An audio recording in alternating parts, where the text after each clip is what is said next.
Taghoy ng hanging malamig, dama ng kalamnat bisig, langit man ay umiiyak, sa damdaming nawasak. Sintay hihintayin, kahit ako may gabihin, pagod ay di iisipin, patuloy kang mamahalin. Bakit ika'y natagalan? Puso ba'y iba ng laman? Tuluyan bang nalimutan, tamis ng pinagsamahan? Bahagharing iniibig, puso'y sa'yo kumakabig. Pagmamahal may babaha, patuloy magtitiwala.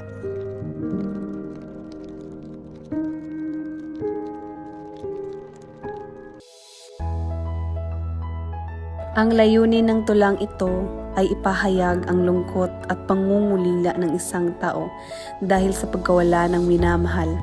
Pinapakita ng mga salitang taghoy ng hanging malamig at dama ng kalamnat bisig ang lungkot at pagdadalamhati na nadarama ng nagsasalita. Ang mga linyang langit man ay umiiyak at sa damdaming nawasak ay nagpapahayag ng kalungkutan at pagluluksa sa pagkawala ng pag-ibig. Ang pamamaraan ng tulang ito ay masagisag dahil sa paggamit ng mga makahulugang imahen at pagpapahayag ng malalim na damdamin at emosyon.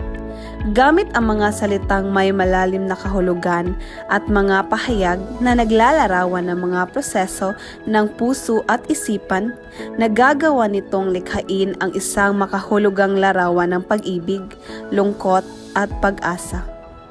Ang kaukulan ng tulang ito ay mabigat dahil sa pagpapahayag ng malalim na damdamin at pagnanais na iparating ang buhay at karanasan ng pag-ibig.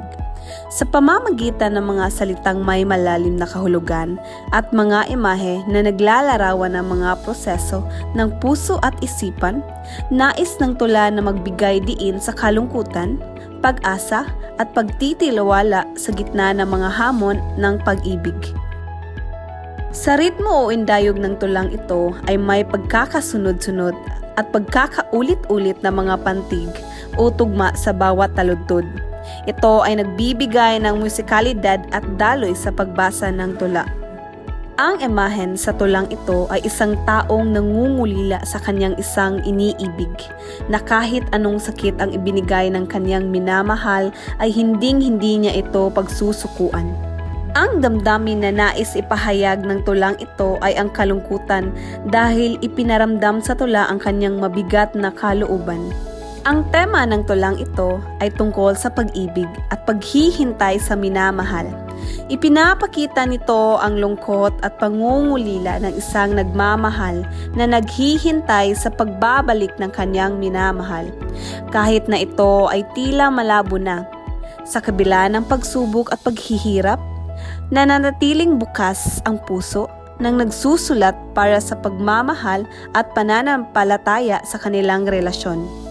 Wikang pampanulaan, abstraktikong salita ang gamit sa pagpapahayag ng damdamin ng makata. Uri ng tugma, tugma sa patinig at tugma sa katinig. Uri ng tayutay. Una, paghihimig, taghoy ng hanging malamig. Ikalawa, pagbibigay katauhan, langit man ay umiiyak. Pangatlo, pagtatanong, bakit ika'y natagalan? Puso ba'y iba ng laman? Tuluyan bang nalimutan, tamis ng pinagsamahan? Pang-apat, panawag, bahagharing iniibig. Panglima, pagmamalabis, pagmamahal may babaha. Uri ng saknong, ito ay kwatrin.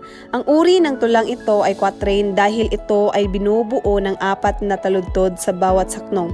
Ang bawat stanza ay may 4 na taludtod na nagbibigay ng maikling pahayag o mensahe sa bawat saknong.